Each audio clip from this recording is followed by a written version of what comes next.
Islamic scholar Mufti Muhammad Yusuf Taibi Hafizahullah Ta'ala, Fazil Madina University. قال الله سبحانه وتعالى: لقد من الله على المؤمنين إذ بعث فيهم رسولا من أنفسهم يتلو عليهم آياته ويزكيهم ويعلمهم الكتاب والحكمة وإن كانوا من قبل لفي ضلال مبين۔ اللہ تبارک و تعالیٰ فرماتے ہیں، اس میں کوئی شک نہیں کہ ہم نے بہت بڑا احسان کیا ہے مومنوں پر کہ ان کی جانوں میں سے ایک رسول بھیجا جو ان پر اللہ تعالیٰ کی آیات کی تلاوت کرتے ہیں، ان کو تعلیم کتاب و حکمت دیتے ہیں اور ان کو کفر سے، شرک سے، نفاق سے، قدورتوں سے، حسد سے، بغض سے پاک کرتے ہیں، اور ان کے آنے سے پہلے وہ واضح قسم کی گمراہی میں تھے۔ رسول اللہ صلی اللہ علیہ وسلم کی بعثت کو اللہ تعالیٰ بہت بڑا احسان قرار دے رہا ہے۔ تو جب اللہ تعالیٰ اس کو بہت بڑا احسان مانتا ہے تو پھر اس میں کوئی شک نہیں کہ وہ بہت بڑا احسان ہے۔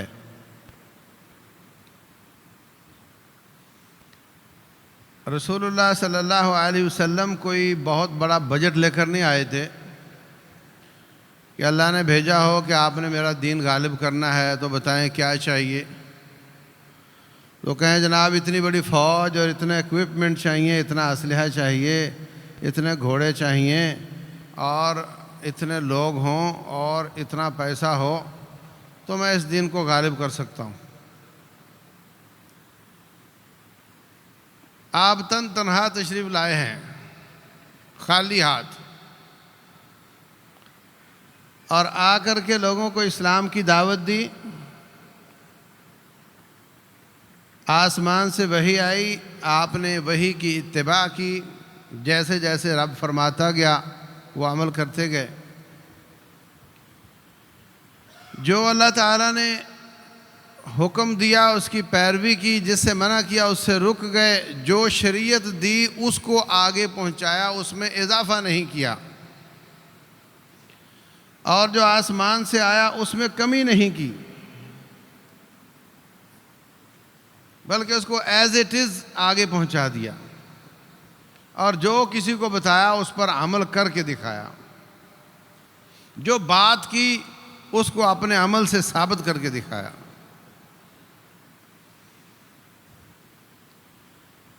تو اللہ تبارک و تعالیٰ نے چند سالوں میں اسلام کو غالب کر دیا۔ چند 100 لوگوں کی جانیں گئیں اور پورے علاقے میں امن ہو گیا۔ آدم علیہ السلام سے لے کر قیامت تک ایسا کوئی نمونہ نہیں، ایسی کوئی مثال نہیں، ایسی کوئی سیرت نہیں کہ کسی ازم والے نے، کسی سوچ والے نے، کسی دین والے نے زیرو سے کام شروع کیا ہو اور 20 سالوں میں، آپ کی نبوت کے 23 سال ہیں مگر کام آپ کا 20 سال ہے۔ 20 سالوں میں چند 100 کی کیجوالٹی کے بعد پورے علاقے میں امن آ گیا ہو، سکون آ گیا ہو، معیشت کے مسائل حل ہو گئے ہوں، معاشرت کے مسائل حل ہو گئے ہوں، سیاست کے مسائل حل ہو گئے ہوں، کوئی مسئلہ باقی نہ رہا ہو، اور وہ تنہا آئے ہوں، کوئی بجٹ نہیں لگا ہو اس پہ، ایسی کوئی مثال دنیا میں ہے نہیں۔ پہلی وحی آئی اقرأ بسم ربک الذی خلق، اس کے بعد 3 سال وحی نہیں آئی۔ اور اقرأ بسم ربک الذی خلق میں اللہ تعالیٰ نے وعد و ارشاد کا حکم نہیں دیا، اس لیے آپ نے دعوت کا کام نہیں کیا۔ 3 سال کے بعد یا ایھا المدثر، قم، کھڑے ہو جائیں، فانذر، لوگوں کو ڈرائیں، وربک فکبر، اللہ تبارک و تعالیٰ کی کبریائی بیان کریں، وثیابک فطہر، یہ والی آیات نازل ہوئیں۔ اس کے بعد رسول اللہ صلی اللہ علیہ وسلم نے دعوت کا کام شروع کیا۔ تو 10 سال مکے میں دعوت کا کام کیا اور 10 سال مدینہ میں کیا۔ دعوت کے 20 سال ہیں، نبوت کے 23 سال ہیں، محنت 20 سال کی ہے، 20 سال صرف۔ اور جب آپ تشریف لائے ہیں حالت خراب تھی پورے علاقے کی، جہاں جہاں شاہراہیں تھیں وہاں پہ جو جو آباد تھا اس نے اپنا بیریئر لگایا ہوتا تھا، جس کو چاہیں گزرنے دیں، جس کو چاہیں نہ گزرنے دیں۔ کچھ لوگ آئے رسول اللہ صلی اللہ علیہ وسلم کے پاس تو کہنے لگے، حضرت ہمارے اور آپ کے بیچ میں بنو مضر قبیلہ وہ آباد ہے اور وہ ہمیں آپ تک پہنچنے نہیں دیتے، ہم صرف حرمت والے مہینوں میں آ سکتے ہیں، سال میں حرمت والے مہینوں میں آ سکتے ہیں، اس کے علاوہ ہم کوئی کہیں جا نہیں سکتے۔ کبھی کبھی روڈ بلاک ہو جاتا ہے، مظاہرے ہو جاتے ہیں، پورا نظام غلط ہو جاتا ہے، ایمبولینسیں رک جاتی ہیں، بیمار فوت ہو جاتے ہیں، اور ان کا سارا سال بلاک رہتا تھا، صرف حرمت والے مہینوں میں جا سکتے تھے۔ 4 مہینوں کا احترام کرتے تھے، باقی سارا سال 8 مہینے ان کی چلتی تھی، نہ سفر ہو سکتے ہیں، نہ تجارتیں ہو سکتی ہیں۔ سیاست اس حساب سے تھی کہ ہر قبیلے کا اپنا سربراہ ہے، وہی بادشاہ ہے، وہ کسی کی نہیں مانتا، اگر کوئی منوانا چاہتا ہے تو لڑائی ہوتی تھی، پھر لڑائی چلتی تھی 40 سال۔ چھوٹی سی بات پر چنگاری بھڑک اٹھی، اب چلتی رہے گی، کچھ ان کے مارے گے، پھر ان کے مارے گے، پھر ان کے مارے گے، اور مسلسل چلتی رہتی، خاندان تباہ ہو جاتے۔ معاشرت ان کی کیسی تھی؟ معاشرت ان کی ایسی تھی کہ شادی کا کوئی خاص سسٹم نہیں تھا، چند شریف لوگ تھے جو شادی جس طرح آپ سمجھتے ہیں اس طرح کی شادی کرتے تھے، ورنہ بھیڑ بکریوں والا حساب چلتا تھا، بھیڑ بکریوں والا حساب چلتا تھا، بیل گائے والا حساب بھی چلتا تھا، گدھوں گھوڑوں والا بھی چلتا تھا۔ پورے گاؤں میں 1-2 گھوڑے رکھے ہوتے ہیں، 1-2 بیل رکھے ہوتے ہیں اس کام کے لیے، یہ سسٹم بھی چلتا تھا۔ اور کھلے عام فحاشی بھی چلتی تھی، اور بعد میں قیافہ شناس آتا اور بتاتا کہ بچہ کس کا ہے۔ کوئی ان کو آر نہیں تھی اس میں۔ شراب عام تھی، حرم پاک کا احترام تو کرتے تھے، مگر احترام اس طرح کا تھا کہ حرم پاک کو بنانے میں بھی حلال کمائی چاہیے۔ نبی صلی اللہ علیہ وسلم کی بعثت سے چند سال پہلے کعبۃ اللہ کو بنایا تو حلال کی کمائی کم پڑ گئی، تو کہا حرام کا اس میں کوئی پیسہ نہیں لگے گا، لہذا کعبہ چھوٹا کر دو، تو کعبہ چھوٹا کر دیا۔ اس وقت جس طرف گلائی ہے اس طرف تقریباً 3 صفحے کعبۃ اللہ کا حصہ ہیں، اور اس کے 2 دروازے ہوتے تھے، کبھی غلاف اترا ہوا ہو تو اللہ آپ کو لے جائے، جو دروازہ موجود ہے اس کے سامنے ناک کی سیدھ پر جائیں تو جس دیوار سے ٹکرائیں گے وہاں دروازہ تھا، ابھی بھی انہوں نے اس کے دروازے کا نشان رکھا ہوا ہے۔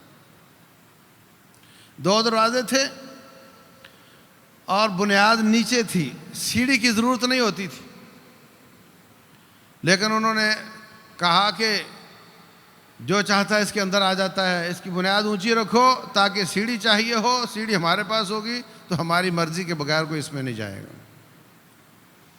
دروازہ ایک کر دیا اور 3 صفیں ایک طرف سے کم کر دی. کیوں جی؟ حلال کی کمائی کم پڑ گئی.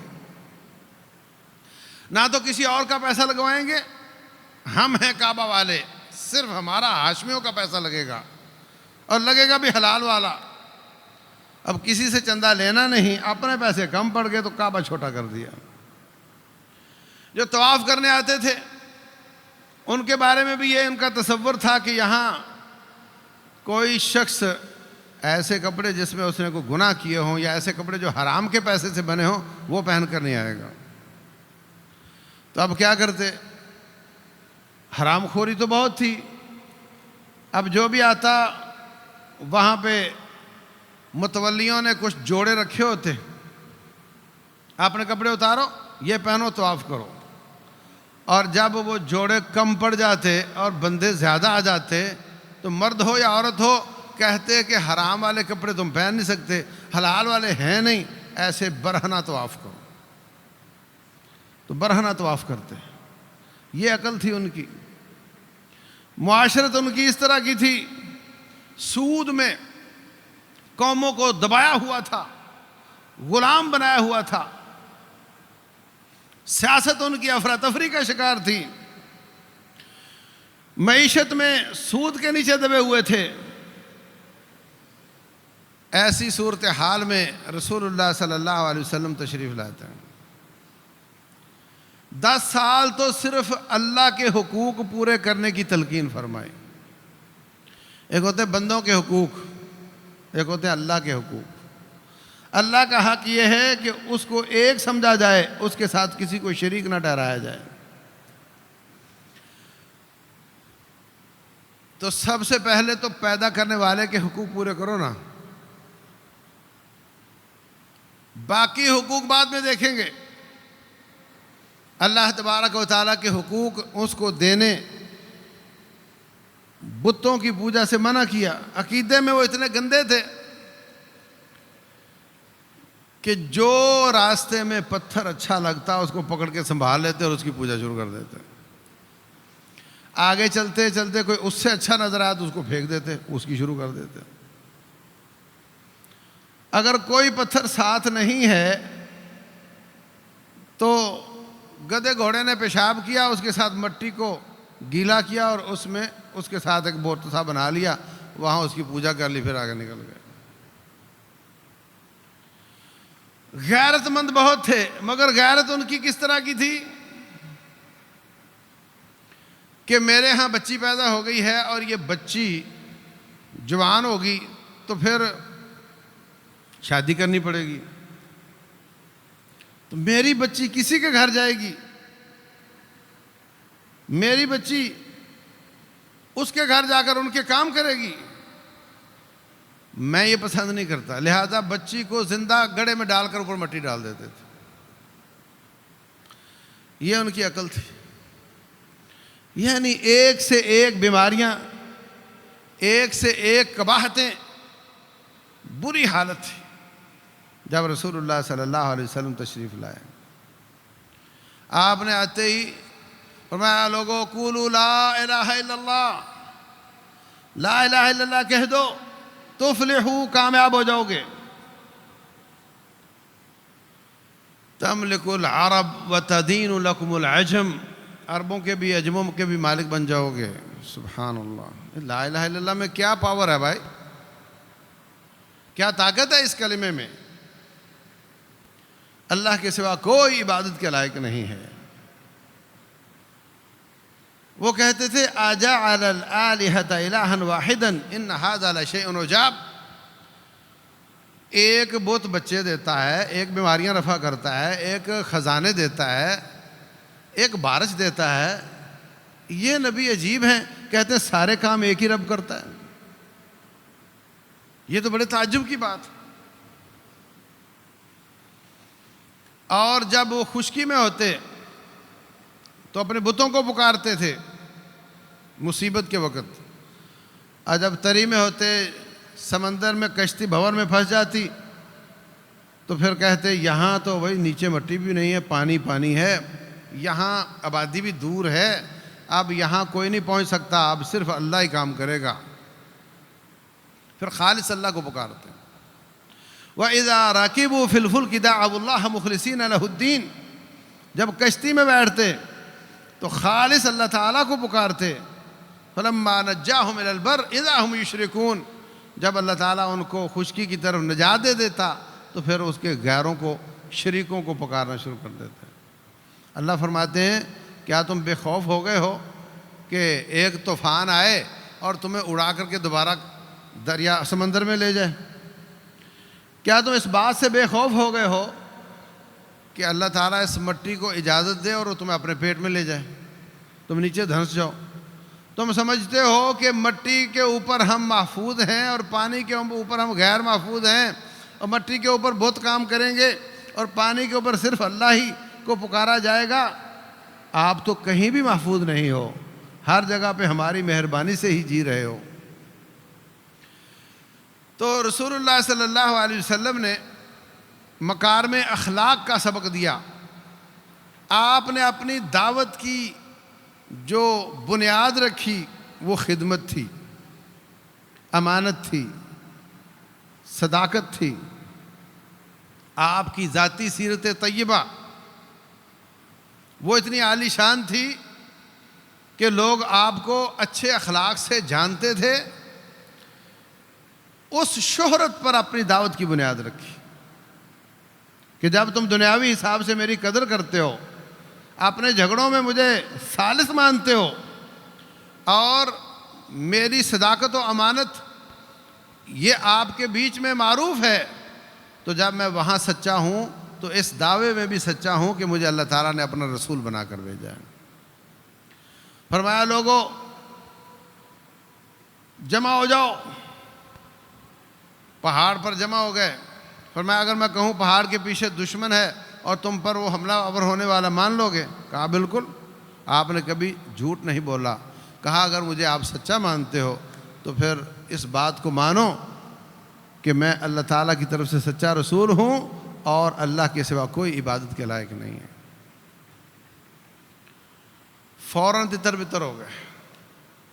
عجیب بات ہے کہ آج کا ہندو، عیسائی، یہودی، اس کو آپ کلمہ لا الہ الا اللہ کی تلقین کریں، ہو سکتا ہے نہ مانے، مگر آپ کو دیکھ کر بھاگ نہیں جائے گا، وہ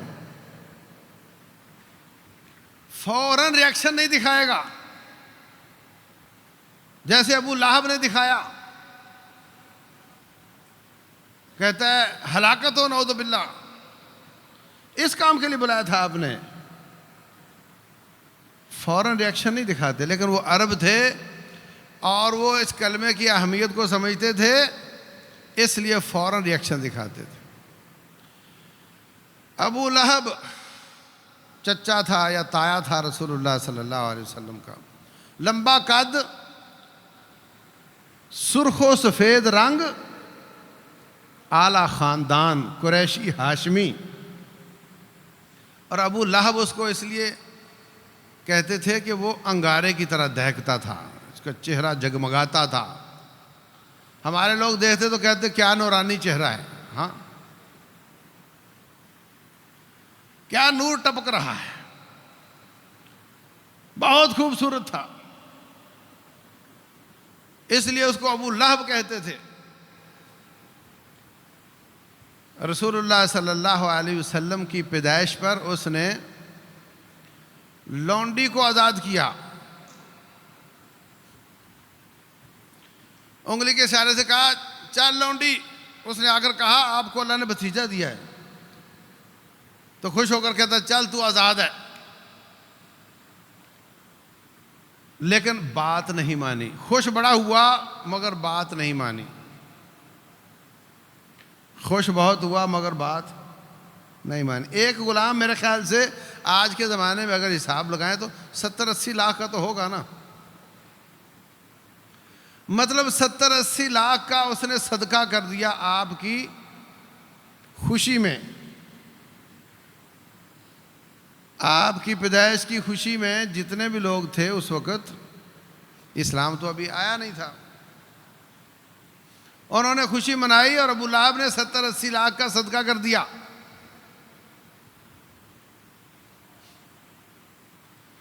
مگر بات نہیں مانی. اللہ تعالیٰ نے اس کی مذمت میں سورت نازل کی، تبت یدا ابی لہب وتب، قرآن کی سورت. جگہ جگہ پیچھے پیچھے جاتا تھا ظالم اور لوگوں کو کہتا تھا بات سن لی ان کی آپ نے؟ جی سن لی ہے. تو کہا یہ میرا بھتیجا ہے نعوذ باللہ، اس کا سائیکی کا مسئلہ ہے، اس کی بات پہ یقین نہ کرنا. میں جانتا ہوں، میں نے ان کی، جس طرح ہمارے لوگ کہتے ہیں نا میں نے اس کی پوٹیاں دھوئی ہوئی ہیں، میں اس کو اچھی طرح جانتا ہوں، اس کی بات کا یقین نہ کرنا. نعوذ باللہ. پیچھے پیچھے پھرتا، اتنا حریص تھا کفر پر کہ تلاش کر کر کے جہاں آپ تشریف لے جاتے پیچھے پہنچ جاتا، ان کو جا کر گمراہ کر دیتا. جب وہ مرا تو اس کے بعد اس کے کسی رشتہ دار کو خواب آئی، اس نے اس کو دیکھا کہ وہ جہنم میں ہے. اس کو پوچھا کہ سنا کیا حال ہے تیرا؟ کہتا میں آگ میں جلتا ہوں اور یہاں تو پانی بھی بڑا گرم ملتا ہے، لیکن وہ انگلی جس کے ساتھ میں نے لونڈی کو آزاد کیا تھا وہاں سے مجھے رزق دیا جاتا ہے. اچھا بھائی، تو کیا مطلب اس کا؟ پہلی بات تو یہ کہ یہ بات خواب کی ہے، یہ کوئی حدیث نہیں ہے. اور خواب جس کو آئی ہے وہ بھی اس وقت مسلمان نہیں تھے بظاہر، اور راوی اس کا ابو جہل ہے. جس روایت میں ابو جہل آ جائے گا اور روایت صحیح ہوگی، ہاں، اور جس روایت میں ابو لہب آ جائے گا وہ روایت صحیح ہوگی. وہ کہہ رہا ہے نا کافر ہے نا، جھوٹا ہے، تو اس کی روایت کیسے صحیح ہو گئی؟ ہو سکتا ہے جھوٹ بول رہا ہو، اس کو ایسا نہ مل رہا ہو، جھوٹ بول دیا اس نے. دوسری بات یہ کہ خوابوں سے شریعت ثابت نہیں ہوتی. اور تیسری بات یہ ہے کہ کہنا وہ یہ چاہ رہا ہے کہ نبی صلی اللہ علیہ وسلم کی پیدائش پہ خوشی کرو، صدقے واری جاؤ اور صدقہ خیرات بھی کرو، 70-80 لاکھ روپیہ بھی لگا دو، تو جب تک بات نہ مانو جہنم سے نہیں بچ سکتے. اس کی حالت یہ بتا رہی ہے نا، اس کی باڈی لینگویج یہ کہہ رہی ہے کہ جب تک ان کی بات نہ مانو، ان کی اتباع پیروی نہ کرو، بات نہیں بنے گی.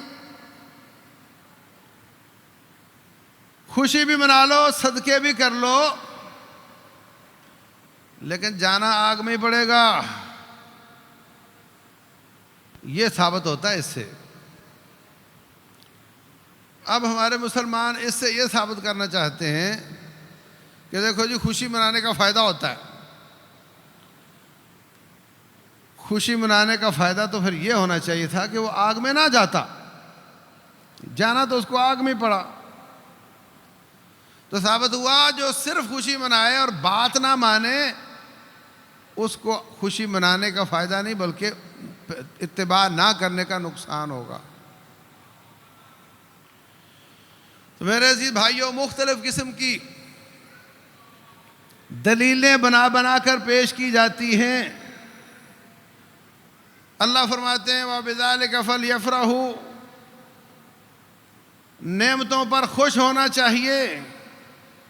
تو کہاں لکھا ہے کہ فلاں ڈیٹ کو ہونا چاہیے؟ 1 مہینہ پہلے وہ نعمت نہیں تھی، اس ڈیٹ کو خوش ہونا ہے.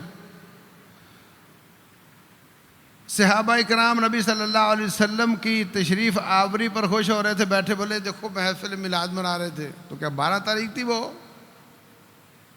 12 تاریخ تھی. سارا سال آپ کی بعثت کا تذکرہ کرو، سارا سال آپ کی سیرت کو پڑھو اور پڑھاؤ، سارا سال اس کی روشنی میں اپنی زندگی گزارو. یہ ہے مطلوب شریعت اسلامیہ میں. عقل شکل ہندوؤں سے ملتی ہو،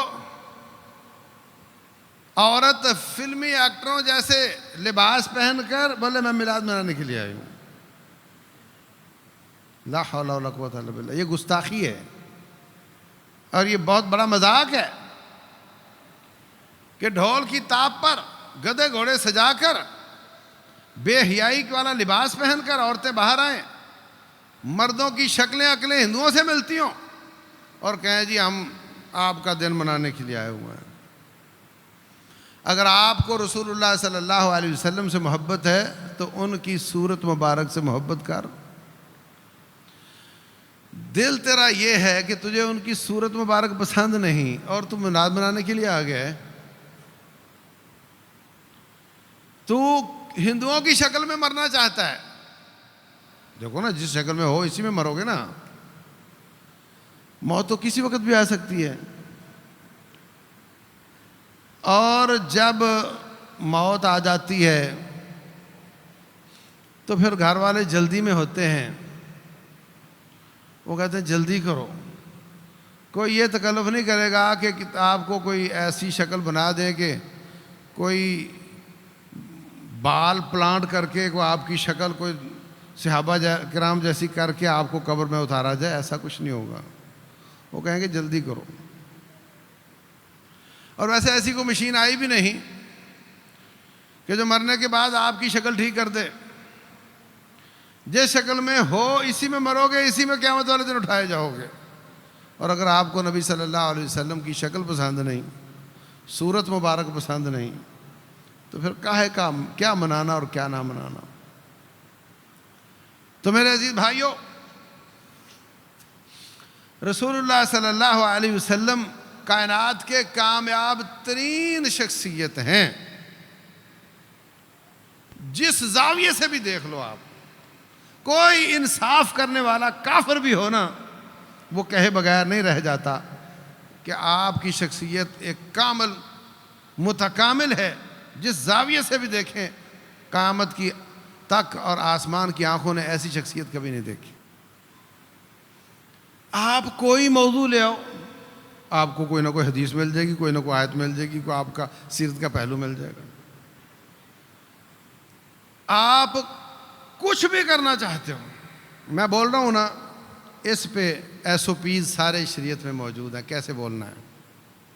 آپ سن رہے ہیں نا، آپ کے بارے میں پوری ہدایات موجود ہیں کہ آپ نے کیسے بیٹھنا ہے۔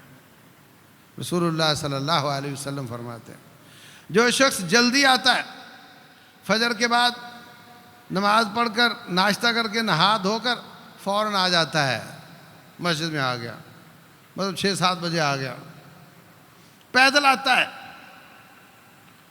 سوار ہو کر نہیں آتا، امام کے قریب ہو کر بیٹھتا ہے، کان لگا کر سنتا ہے، داڑھی سے ناخنوں سے مسجد کے تنکوں سے کھیلتا نہیں، لوگوں کے کندھے پھلانگ کر آگے نہیں آتا۔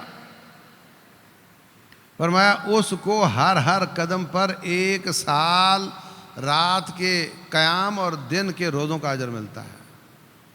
اگر اس کے گھر کے مسجد 100 قدم ہے تو 100 سال کے راتوں کے قیام اور دن کے روزوں کا اجر ملے گا۔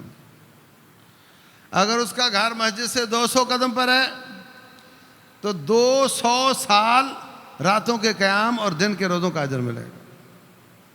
ایک بار تجربہ کر کے دیکھ لو، ایک بار، زیادہ نہیں، اور کوئی مشکل کام نہیں ہے۔ تو میرے عزیز بھائیوں، آپ کے یہاں بیٹھنے کا طریقہ کار میرے مصطفیٰ نے بتایا صلی اللہ علیہ وسلم۔ فرمایا دونوں گھٹنے پکڑ کے بعد بیٹھو، ایک گھٹنا پکڑ سکتے ہو، دونوں نہ پکڑو۔ یہ جمعہ ہے، یہ جلسہ نہیں ہے۔ اور فرمایا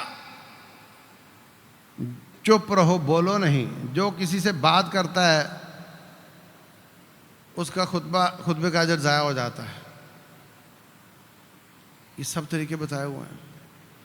آپ مسجد میں آئے، کون سا قدم آگے کون سا پیچھے، وضو کیا، وضو کا کیا طریقہ ہے، واش روم گئے، کون سا قدم آگے کون سا پیچھے، وہاں کیسے استنجا کے طریقے کیسے کیسے ہو سکتا ہے، لباس پہنا، لباس کے پورے آداب، مطلب کون سا زاویہ ہے جس میں رسول اللہ صلی اللہ علیہ وسلم نے ہمارے لیے ہدایت نہ چھوڑی ہو۔ کوئی تجارت کا، معیشت کا، معاشرت کا، سیاست کا، اقتصاد کا، رہن سہن کا، غمی خوشی کا، رات دن کا ایسا کام نہیں، ایسی کوئی عبادت نہیں، ایسا کوئی قول نہیں، ایسا کوئی فعل نہیں جس میں رسول اللہ صلی اللہ علیہ وسلم خاموش ہوں کہ اپنی مرضی کر لیا کرو۔ اتنی ایسے رہبر کامل ہیں، اور ان کی سیرت کو پڑھنا اس لیے بھی ضروری ہے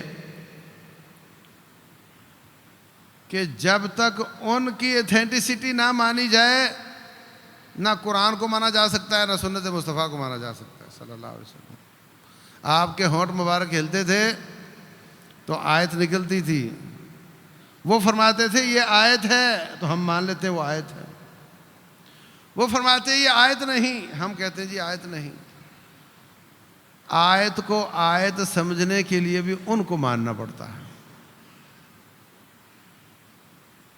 جس طرح آیات سند کے ذریعے ہم تک پہنچی ہیں، مجھے فلاں نے بیان کیا، اس کو فلاں نے بیان کیا، اس کو فلاں نے بیان کیا، ایسے ہی احادیث بھی سند کے ساتھ ہم تک پہنچی ہیں۔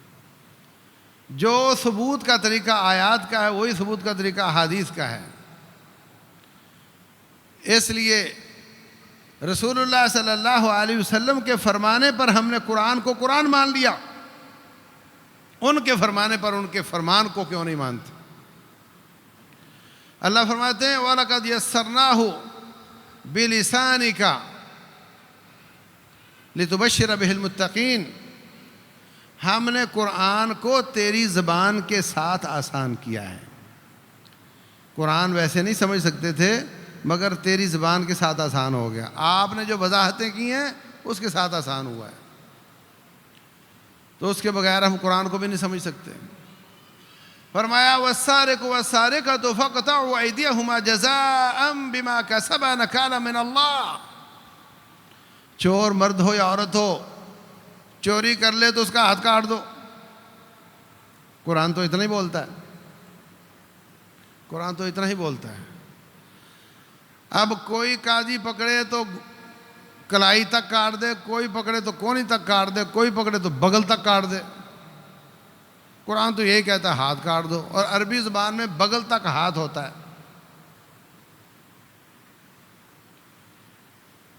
تو کس کی بات سمجھی جائے گی؟ اور پھر کوئی قاضی 10 روپے پر کاٹ دے، کوئی 20 روپے پر کاٹ دے، کوئی 10,000 پر کاٹ دے۔ پچھلی حکومت نے فیصلہ کیا کہ 50 کروڑ تک تو مجرم ہی نہ سمجھو نا۔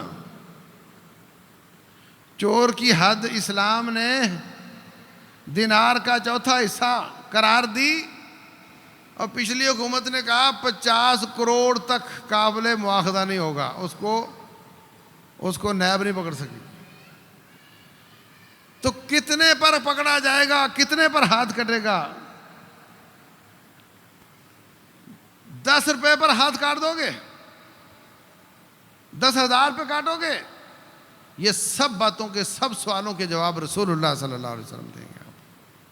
اس لیے اس آیت کو بغیر سنت مصطفیٰ سے آپ سمجھ نہیں سکتے۔ اللہ فرماتے ہیں نماز قائم کرو، سجدہ کرو، قیام کرو، رکوع کرو۔ کون بتائے گا کہ جھک جانے کا نام رکوع ہے؟ کون بتائے گا کہ ٹانگیں اوپر اور ماتھا زمین پر ہو تو سجدہ کہلاتا ہے؟ کون بتائے گا کہ سجدے میں کیا پڑھنا ہے؟ کون بتائے گا رکعات کتنی ہوں گی؟ کون بتائے گا اوقات کون کون سے ہوں گے؟ قرآن تو سب باتوں میں خاموش ہے، وہ یہ فرماتا ہے کہ نماز پڑھا کرو۔ نماز کس کو کہتے ہیں یہ کون بتائے گا؟ فرمایا خذوا عنی مناسککم، میرے ساتھ حج کرو اور اچھی طریقے سے حج کا طریقہ سیکھ لو۔ قرآن تو موٹی موٹی باتیں بتاتا ہے، جاؤ عرفات سے واپس آؤ، مشعر حرام کے پاس آؤ، لیکن یہ پورا طریقہ یہ رسول اللہ صلی اللہ علیہ وسلم کی سیرت آپ کو بتاتی ہے۔ اس لیے دین کو سمجھنا ہے تو سیرت مصطفیٰ کو سمجھنا ضروری ہے صلی اللہ علیہ وسلم۔ اور آپ فرماتے ہیں یعلمہم الکتاب والحکمہ ویزکیہم، وہ کتاب و حکمت سکھاتے ہیں اور پاک کرتے ہیں۔ تو جس نے اپنے آپ کو پاک کرنا ہے، جس نے کتاب و حکمت سیکھنی ہے، اس پر لازم ہے کہ وہ سیرت کو پڑھے۔ بعض زاویے ایسے ہیں جن میں سیرت کی اہمیت ساری شریعت سے بڑھ جاتی۔ مثلا رسول اللہ صلی اللہ علیہ وسلم ہر جگہ ہر وقت موجود رہتے تھے، یہ عقیدہ ہے پاکستان کے مسلمانوں کا، بہت زیادہ مسلمانوں کا، ہر جگہ ہوتے تھے، ہر وقت ہوتے تھے، اور وہ کہتے ہیں اب بھی ہر جگہ موجود رہتے ہیں۔ اس کی کوئی دلیل نہیں۔ رسول اللہ صلی اللہ علیہ وسلم کا اور اللہ تعالیٰ کا علم برابر ہے، نعوذ باللہ۔ یہ بھی بہت زیادہ مسلمانوں کا عقیدہ ہے کہ وہ ہر چیز کو جانتے ہیں، نعوذ باللہ۔ اچھا، تو ہم کوئی دلیل پیش کریں گے قرآن سے، کوئی حدیث سے حدیث بیان کریں گے کہ رسول اللہ صلی اللہ علیہ وسلم نے فرمایا کہ 5 چیزیں اللہ کے سوا کوئی نہیں جانتا، اور قرآن کہتا ہے ان اللہ عنده علم الساعة وينزل الغیث ويعلم ما في الارحام، یہ چیزیں صرف اللہ جانتا ہے۔ تو اس طرف سے بھی کوئی نہ کوئی آیت حدیث آ جائے گی اور عام آدمی پریشان ہو جائے گا۔ ابھی دیکھو کہ یہ دن منانے کے لیے بھی آیات پیش کی جاتی ہیں، اور عوام کہتی ہے دیکھو وہ تو آیتیں پڑھ رہا ہے، اس کو نہیں پتا کہ یہ آیت اس بات پہ دلالت کرتی ہے کہ نہیں کرتی۔ وہ تو یہ دیکھتا ہے کہ ہمارا مولوی صاحب تو آیت پڑھ رہا ہے، حدیث سنا رہا ہے۔ اچھا، تو وہ بھی آیت پڑھتے ہیں، وہ بھی حدیث سناتے ہیں، یہ بھی آیت پڑھتے ہیں، یہ بھی حدیث سناتے ہیں، تو ٹھیک ہے، جہاں کو لگا ٹھیک لگا۔ لیکن جب آپ سیرت پڑھتے ہیں، وہ کامن سینس کی بات ہے۔ یہاں تو وہ مولوی صاحب کے کندھے پہ ہاتھ رکھ کر اپنی آنکھیں بند کر لیتا ہے کہ آیت ہے، میں کیا بتاؤں، آیت ہے تو پڑھ رہا ہے۔ لیکن جب آپ سیرت پڑھتے ہیں کہ رسول اللہ صلی اللہ علیہ وسلم پر وحی نازل ہوئی، وحی کیا چیز ہے؟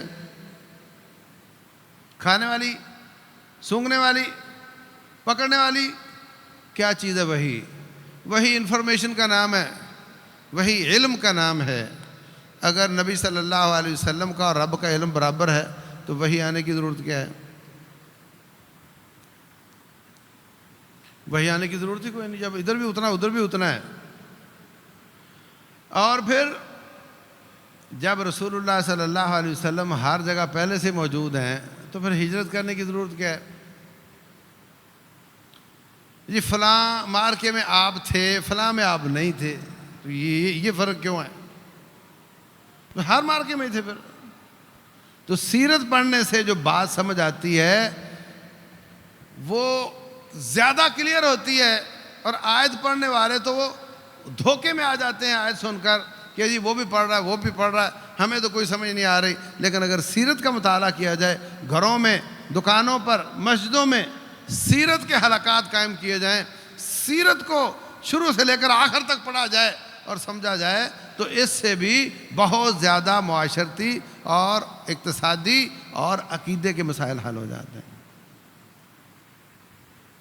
اس لیے یہ 1-2 دن کی بات نہیں ہے کہ آپ منا لو اور سارا سال سوتے رہو، سارا سال سیرت پڑھنے کی ضرورت ہے۔ رسول اللہ صلی اللہ علیہ وسلم کی زندگی کا ہر پہلو سیکھنے کی ضرورت ہے۔ کتنے لوگ ہیں وہ یہ نہیں جانتے کہ رسول اللہ صلی اللہ علیہ وسلم نے تقریباً 28 معرکوں میں خود شرکت کی۔ مشہور یہ کیا جاتا ہے نہیں جی وہ تو رحمت للعالمین ہیں، اس لیے وہ تو کسی کو کوئی تکلیف نہیں دے سکتے نا۔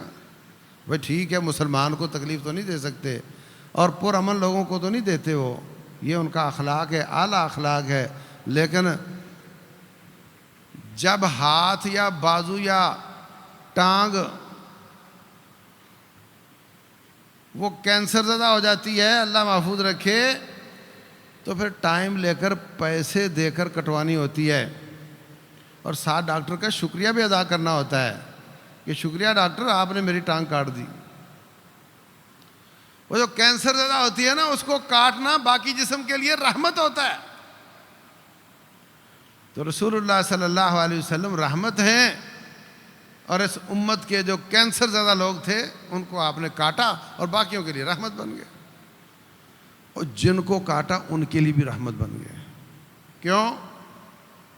زندہ رہتے تو گناہوں میں اضافہ کرتے نا، بوجھ بڑھاتے اپنا، جلدی چلے گئے، اگلی زندگی کے گناہ بچ گئے ان کے، اور مزید رہتے تو بغاوتیں ہی کرتے نا۔ اور ابو جہل مزید زندہ رہتا تو مزید بغاوتیں کرتا، مر گیا تو اس کے گناہ رک گئے، گناہ رک گئے، اس کے لیے بھی رحمت ہے اور امت کے لیے بھی رحمت ہے۔ ایک برطانیہ سے آدمی آیا، اس نے جب یہ سنا کہ آپ نے 28 مارکوں میں خود شرکت فرمائی ہے، وہ حیران ہو گیا، کہتا میں نے پہلی بار سنا۔ ایک جگہ پر میں نے دعا کی اور اس میں دعائے قنوت نازلہ پڑھ دی کہ اللہ مسلمانوں کی مدد فرما، مظلوموں کی مدد فرما، ظالموں کو نیست و نابود کر، ان کے گھروں کو تباہ برباد کر دے، اللہم دمر دیارہم ومزق جمعہم وخرب بنیانہم، ان کی جڑ اکھاڑ دے۔ تو وہ مجھے کہتا ہے کہ یہ آپ نے کیا کیا ہے؟ ایک آدمی، یہ کیا آپ نے؟ میں نے کہا یہ سنت ہے۔ کہتا ہے یہ کیسے ہو سکتا ہے؟ میرے نبی تو کسی کو بد دعا دے ہی نہیں سکتے۔ تو میں نے کہا گلا کاٹ سکتے ہیں کافروں کا، بد دعا نہیں دے سکتے؟ ہاں، گلا کاٹنا جب بڑی بات ہے یا بد دعا دینا بڑی بات ہے؟ تو سیرت کو پڑھنے کی بہت ضرورت ہے۔ کتنے ایسے اسکالر ہیں جو نبی صلی اللہ علیہ وسلم سے محبت کا دعویٰ تو کرتے ہیں مگر آپ کی سیرت کا دفاع نہیں کر پاتے۔ جب ان سے کہا جاتا ہے تمہارے نبی صلی اللہ علیہ وسلم نے بدر کے موقع پر ایک قافلے پہ حملہ کیا، تو وہ کہتے ہیں ہاں اس کی لاجک تھی، لاجک یہ تھی کہ وہ مہاجرین کے چھوڑے ہوئے مالوں سے قافلہ تیار ہوا تھا، تو آپ نے پیسے واپس لینا اخلاقی جواد بنتا تھا۔ اچھا، وہ کہتے ہیں جب تو پھر بعد میں خیبر پہ حملہ کیوں کیا؟ تو وہاں پریشان ہو جاتے ہیں۔ کیسا مسلمان ہے کہ اپنے نبی کی سیرت کا دفاع نہیں کر سکتا؟ ویسے اس کو وہ صدقے واری بھی جاتا ہے، قربان بھی جاتا ہے، مگر نبی صلی اللہ علیہ وسلم کی سیرت طیبہ انکار بھی نہیں کر سکتا کہ آپ نے خیبر پہ حملہ نہیں کیا، اور اس کو اون بھی نہیں کر سکتا۔ یاد رکھو اللہ تبارک و تعالی خالق ہے سب کا، کافر مسلمان سارے رب کی مخلوق ہیں۔ مسلمان رب کی مانتے، کافر رب کی بغاوت کرتے ہیں۔ اللہ اپنی پارٹی سے ان کی ٹھکائی کرواتا ہے، کبھی فرشتوں سے کرواتا ہے، کبھی اپنے نیک بندوں سے کرواتا ہے۔ وہ اللہ کی پارٹی ہے، دوسری شیطان کی پارٹی ہے۔ اور رب رحمان ساری کائنات کو پیدا بھی کرتا، ان کو کھلاتا پلاتا بھی ہے، ایسا ہی ہے نا؟ تو جو کھلاتا پلاتا بھی ہو، پیدا بھی کرتا ہو، بیماریاں بھی وہی رفع کرتا ہو، ہر چیز ہی وہ کرتا ہو، اس کا حق ہے کہ اس کی وہ بات مانے۔ تو جو نہیں مانتے اس کی پٹائی کر دیتا ہے، تو اس میں کیا لاجک چاہیے آپ کو؟ آپ اپنے نافرمان بچے کی پٹائی نہیں کر دیتے، آپ تو اس کو گھر سے نکال دیتے ہو، رب اس کو گھر سے نہیں نکالتا، رب اس کی روٹی بند نہیں کرتا، مگر وہ چاہتا ہے کہ میرا دین غالب ہو، میرے بندے میری بات مانے۔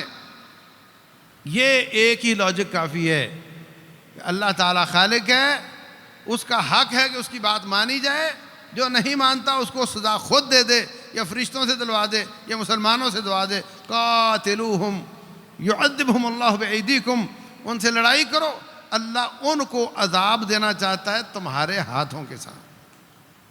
وَيُخْزِهِمْ، ان کو اللہ ذلیل کرنا چاہتا ہے۔ وَيَشْفِ صُدُورَ قوم مؤمنین، اللہ تعالیٰ مومنوں کے دلوں کو ٹھنڈا کرنا چاہتا ہے۔ تو میرے بھائیوں، کوئی کہتا ہے جی آپ کی بیویاں زیادہ ہیں، تو یہ تو بہت زیادہ بیویاں رکھنا تو ان کے خیال سے اچھی بات نہیں۔ وہاں آ کر کے ہمارے اسکالر چپ ہو جاتے ہیں۔ بھائیوں، سلیمان علیہ السلام کی 100 بیویاں تھیں، ایٹ اے ٹائم تھی، صحیح بخاری کی حدیث ہے، اور وہ بنی اسرائیل کے نبی ہیں، بنی اسرائیل کے یہودیوں عیسائیوں کے نبی ہیں نا، وہ 100 بیویاں تھیں۔ اور رسول اللہ صلی اللہ علیہ وسلم کو اللہ فرماتے ہیں وَامْرَأَةً مُؤْمِنَةً إِنْ وَهَبَتْ نَفْسَهَا لِلنَّبِيِّ إِنْ أَرَادَ النَّبِيُّ أَنْ يَسْتَنْكِحَهَا خَالِصَةً لَكَ مِنْ دُونِ الْمُؤْمِنِينَ۔ اگر کوئی عورت آپ کو کہے کہ آپ میرے ساتھ شادی کر لو، اے نبی آپ کو اجازت ہے، آپ شادی کر سکتے ہیں۔ اور صحیح بخاری کی حدیث ہے، بعض عورتوں نے آپ کو کہا ہم آپ سے شادی کرنا چاہتے ہیں، آپ نے کسی ایسی عورت سے شادی نہیں کی جس نے خود آفر کی ہو۔ اس کا مطلب آپ شادی کسی حساب سے کرتے تھے، کسی مصلحت کے لیے کرتے تھے۔ خود آپ نے حضرت علی کی بہن ام ہانی کو آفر کی کہ ام ہانی آپ میرے ساتھ شادی کر لو۔ کہنے لگی حضرت میں بوڑھی ہو گئی ہوں، میری عمر اچھی ہوتی تو میں آپ سے شادی کر لیتی۔ بوڑھی عورتوں کو آفر کر رہے ہیں، اور کنواریاں اور نوجوان آپ کو آفر کر رہی ہیں، آپ قبول نہیں کر رہے، کیا سمجھے ہو؟ اور پھر بچہ آپ کا شادی کے لائق ہو، یہ خوبی ہے خامی ہے؟ بچہ آپ کا شادی کے لائق نہ ہو، یہ خوبی ہے خامی ہے؟ تو اگر اس کا شادی کے لائق ہونا خوبی ہے تو میرے مصطفیٰ علیہ السلام کا 11 شادیوں کے لائق ہونا 11 دفعہ خوبی ہے۔ اس میں کون سی پریشانی کی بات ہے؟ صحابہ کرام تو چاہتے تھے کہ آپ کے ساتھ رشتہ داری ہو جائے۔ دیکھو، نبی صلی اللہ علیہ وسلم جیسا مقام اللہ نے کسی اور کو دینا ہے؟ نہیں دینا نا۔ کوئی کائنات کا مرد نبی صلی اللہ علیہ وسلم جیسا مقام قیامت والے دن جنت میں حاصل نہیں کر سکے گا۔ لیکن اگر وہ کسی سے شادی کر لیتے ہیں، وہ عورت تو ان کے گھر میں ہوگی نا، پروٹوکول تو وہی ہوگا۔ عورت وہ ان کے گھر میں رہ کر وہ پروٹوکول لے سکتی ہے، مرد کوئی نہیں لے سکتا۔ کتنی بڑی سعادت کی بات تھی کہ کسی کی بچی سے رسول اللہ صلی اللہ علیہ وسلم شادی کر لے، اور اس کو تم نے عیب بنا دیا ہے۔ تو میرے بھائیوں، سیرت کو پڑھو، گہرائی کے ساتھ پڑھو، بار بار پڑھو، سمجھو، عمل کی کوشش کرو۔ اور رب کعبہ کی قسم ہے، آپ کی سیرت کا صحیح سند سے ثابت شدہ کوئی ایک پہلو ایسا نہیں ہے جس پہ آپ کا سر جھک جائے، بلکہ ایک ایک پہلو ایسا ہے کہ آپ کا سینہ چوڑا ہوتا چلا جائے اور آپ فخر سے سر بلند ہوتے چلے جائیں اور اپنے نبی پر فخر کرتے چلے جائیں۔ اس لیے ایک آدھ دن منانے سے نہیں، مستقل گھروں میں سیرت کا سبق شروع کرو۔ رب ذوالجلال عمل کی توفیق عطا فرمائے۔ واللہ اعلم، وصلی اللہ وسلم وبارک علی نبینا۔